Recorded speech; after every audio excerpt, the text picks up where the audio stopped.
as we already know that generally magicians do not reveal their magic trick, but here I am revealing the math magic trick just for you.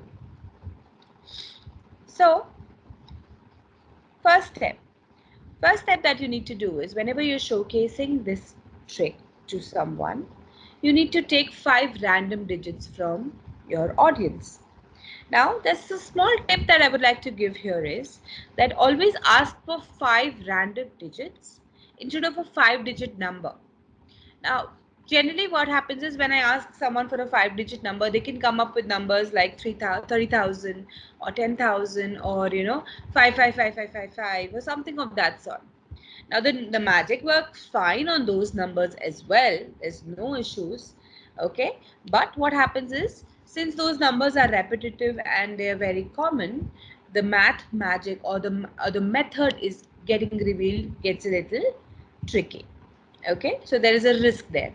So generally what I do is I just tell them to give 5 numbers, and if I have a lot of people in my audience, I tell different people to come up with 4 5 different numbers so that I get a random number here. Now the second step of arriving at the answer. Now if you all remember, as soon as I get my first number, I write down the answer in a separate page. Okay, and that is the part of my magic, isn't it? Now how do you get to that number? Now there's a very simple calculation of how you get that answer. Now supposing my number that the audience has given me is 34987. I need to add the digit 2 before the number. So my number starts with 2349, right? So I just add the digit 2 before it. I write down the rest of the number and subtract 2 from the last digit.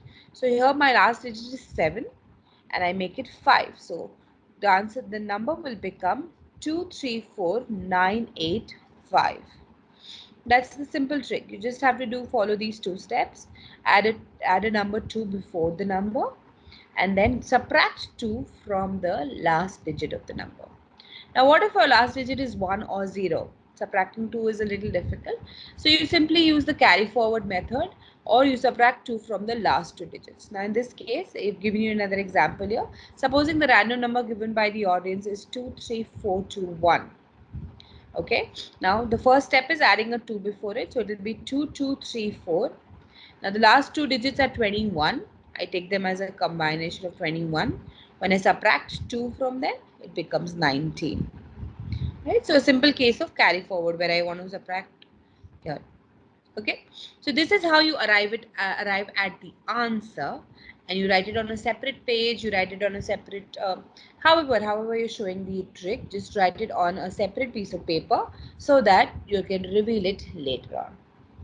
Now we've got our first number, we've got our answer. Now we need to arrive at that answer, right? That's how the trick works. How do you do that? Let's come to the next step. And the next step, we take another random number from the audience. Again, another 5-digit number. Okay, same trick applies here. Ask them for 5 random digits instead of a 5-digit number. Now, writing the third number. The next number is what you write. Okay, how do you write that number? You have to take the number that the audience has given, that is the second number, and write down complements of 9 in the next number. So supposing if the number, what are complements? The total of the 2 digits should add up to 9. So 1 plus 8, 9, 3 plus 6, 9, 4, 5 plus 4, 9, 9 plus 0, 9, and so on. So all you have to do below it is write down the complements of all those 5 digits and you get another random 5-digit number. So for example, if the second number the audience has given me is 84293, the third number that I will write will be 8's complement is 1, 4 complement is 5, 2 is 7, 9 is 0 and 3 is 6. So that's how I arrive at my third digit, by adding complements of 9. Now for the next 2 numbers, I'm going to use the same 2 steps. I take another number from the audience and then below that I write down the complements of it by 9. So that way I get total of 5 numbers. Okay. Now very simple. I simply add up all of those 5 numbers and then reveal the answer shown in step 2. They are both going to be the same. Okay, so this is what is the trick of my aunt's math magic. All right, do try it out, let me know if it works, and I hope y'all can amaze your audience, your friends, your families, and other people as well. Bye bye, see you.